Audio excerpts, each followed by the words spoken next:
ಶ್ರೀಮಾತ್ರೆ ನಮಃ. ಹಿಂದಿನ ವಿಡಿಯೋದಲ್ಲಿ ಕನಕಧಾರಾ ಸ್ತೋತ್ರವನ್ನ ಎಲ್ಲರೂ ಯಾವ ರೀತಿಯಾಗಿ ತಪ್ಪಾಗಿ ಓದ್ತಿದ್ದಾರೆ ಅಂತ ತಿಳ್ಕೊಂಡಿದ್ದೀವಿ. ಅದನ್ನ ಸರಿಯಾಗಿ ಓದೋ ಕ್ರಮವನ್ನ ಸವಿವರವಾಗಿ ಓದೋ ವಿಡಿಯೋದಲ್ಲಿ ತಿಳ್ಕೊಂಡಿದ್ದೀವಿ. ಇನ್ನೂ ಆ ವಿಡಿಯೋನ ನೀವು ನೋಡಿಲ್ಲ ಅಂದ್ರೆ ಈ ವಿಡಿಯೋದ ನಂತರ ಆ ವಿಡಿಯೋನು ನೋಡಬಹುದು. ಡಿಸ್ಕ್ರಿಪ್ಷನ್ ಬಾಕ್ಸ್ ನಲ್ಲಿ ಆ ವಿಡಿಯೋದ ಲಿಂಕ್ ಅನ್ನ ಕೂಡ ಹಾಕಿರ್ತೀನಿ. ಇನ್ನು ಈ ವಿಡಿಯೋದಲ್ಲಿ ಒರಿಜಿನಲ್ ಕನಕಧಾರಾ ಸ್ತೋತ್ರವನ್ನ ಅಂದ್ರೆ ಮೂಲವಾದ ಕನಕಧಾರಾ ಸ್ತೋತ್ರವನ್ನ ಒಂದು ಬಾರಿ ಹಾಡಿ ಕೇಳಿಸ್ತೀನಿ. ಇದನ್ನ ಕೇಳ್ಕೊಂಡು ನೀವು ಅಭ್ಯಾಸ ಮಾಡ್ಕೋಬಹುದು. ಇಲ್ಲಿ ಹೇಳ್ತಾ ಇರೋ ಪಠ್ಯನೇ ಒರಿಜಿನಲ್ ಯಾಕೆ ಅಂತ ಓದ್ ವಿಡಿಯೋದಲ್ಲಿ ಈಗಾಗ್ಲೇ ಹೇಳಿದ್ದೀನಿ. ಹಾಗಾದ್ರೆ ಈಗ ಮೂಲ ಕನಕಧಾರಾ ಸ್ತೋತ್ರವನ್ನ ಕೇಳಿಸ್ಕೊಳ್ಳೋಣ.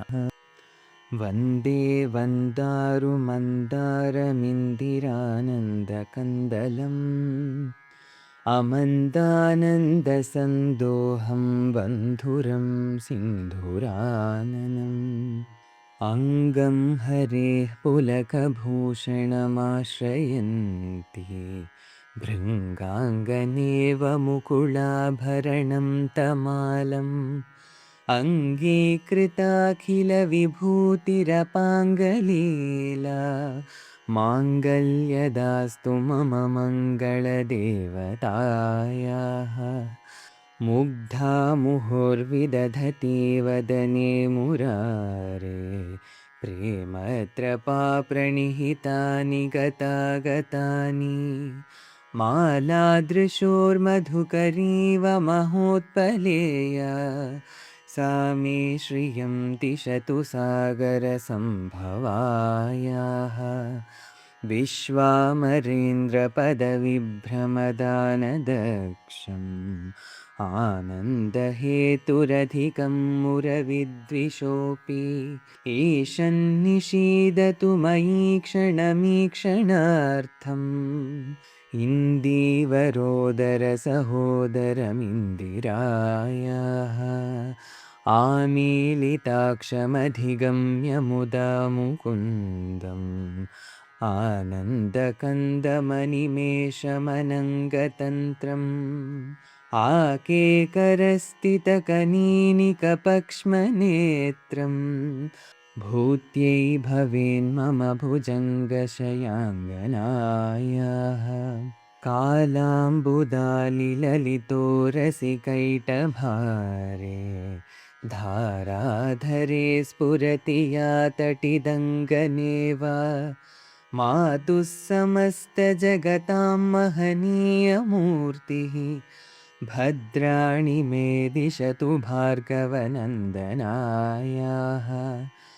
बाह्वन्तरे मुरजितश्रितकौस्तुभेय हारावळीव हरिनीलमयी विभाति कामप्रदा भगवतोऽपि कटाक्षमाला कल्याणमावहतु मे कमलालयायाः प्राप्तं पदं प्रथमतः खलु यत्प्रभावात् माङ्गल्यभाजि मधुमाथिनि मन्मथेन मय्यापतेत्तदिह मन्थरमीक्षणार्थं मन्दालसं च मकरालय कन्यकायाः दद्याद्दयानुपवनो द्रविणाम्बुधाराम् अस्मिन्न किञ्चन विहङ्गशिशौ विषण्णे दुष्कर्मघर्ममपनीय चिराय दूरम् नारायणप्रणयिनी नयनाम्बुवाहः इष्टाविशिष्टमतयोऽपि यया दयात्र दृष्टा स्त्रिविष्टपपदं सुलभं लभन्ते दृष्टिः प्रहृष्टकमलोदरदीप्तिरिष्टां पुष्टिं कृषीष्ट मम पुष्करवेष्ठरायाः गीर्देवतेति गरुडध्वजसुन्दरीति शाकम्भरीति शशिशेखरवल्लभेति सृष्टिस्थितिप्रलयकेलिषु संस्थितायै तस्यै नमस्त्रिभुवनैकगुरोस्तरुण्यै श्रुत्यै नमोऽस्तु शुभकर्मफलप्रसूक्ते रत्यै नमोऽस्तु रमणीयगुणार्णवायै शक्त्यै नमोऽस्तु शतपत्रनिकेतनायै पुष्ट्यै नमोऽस्तु पुरुषोत्तमवल्लभायै नमोऽस्तु नाळीकनिभाननायै नमोऽस्तु दुग्धोदधिजन्मभूम्यै नमोऽस्तु सोमामृतसोदरायै नमोऽस्तु नारायणवल्लभायै नमोऽस्तु हेमाम्बुजपीठिकायै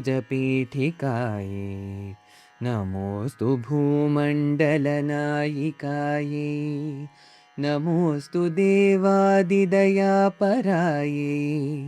नमोऽस्तु शार्ङ्गायुधवल्लभायै नमोऽस्तु देव्यै भृगुनन्दनायै नमोऽस्तु विष्णोरुरसिस्थितायै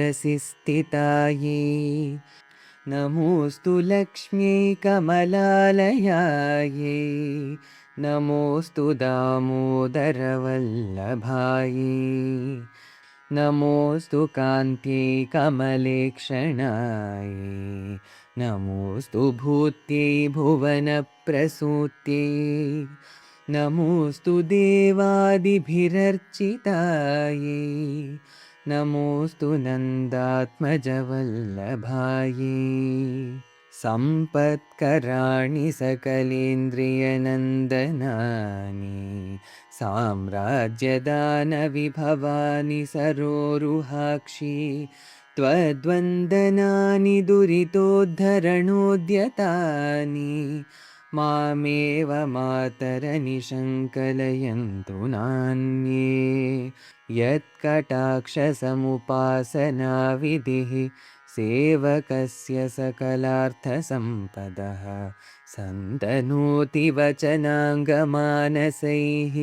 त्वां मुरारिहृदयेश्वरीं भजे सरसिजनिलये सरोजहस्ते धवळतरां शुकगन्धमाल्यशोभे भगवती हरिवल्लभे मनोज्ञे त्रिभुवनभूतिकरी प्रसीद मह्यम् दिग्हस्तिभिः कनककुम्भमुखावसृष्ट स्वर्वाहिनी विमलचारुजलाप्लुताङ्गीं प्रातर्नमामि जगतां जननीमशेष लोकाधिनाथ गृहिणीममृताब्धिपुत्रीम् ಇದೇ ಮೂಲವಾದ ಕನಕಧಾರ ಸ್ತೋತ್ರ.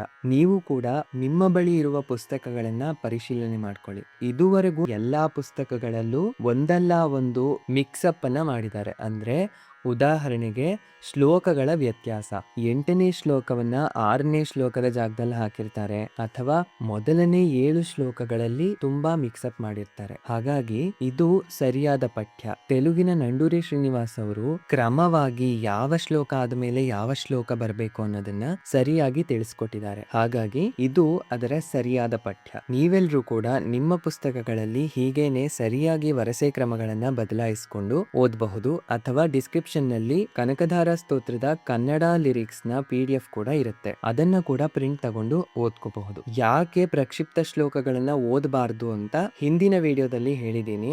ಆ ವಿಡಿಯೋನ ಕೂಡ ನೀವು ಚೆಕ್ ಮಾಡಬಹುದು. ಮತ್ತೆ ಈ ವಿಡಿಯೋನ ಶೇರ್ ಮಾಡೋದು ಮಾತ್ರ ಮರಿಬೇಡಿ. ಎಲ್ರಿಗೂ ನಮಸ್ಕಾರ. ಶ್ರೀಮಾತ್ರೇ ನಮಃ.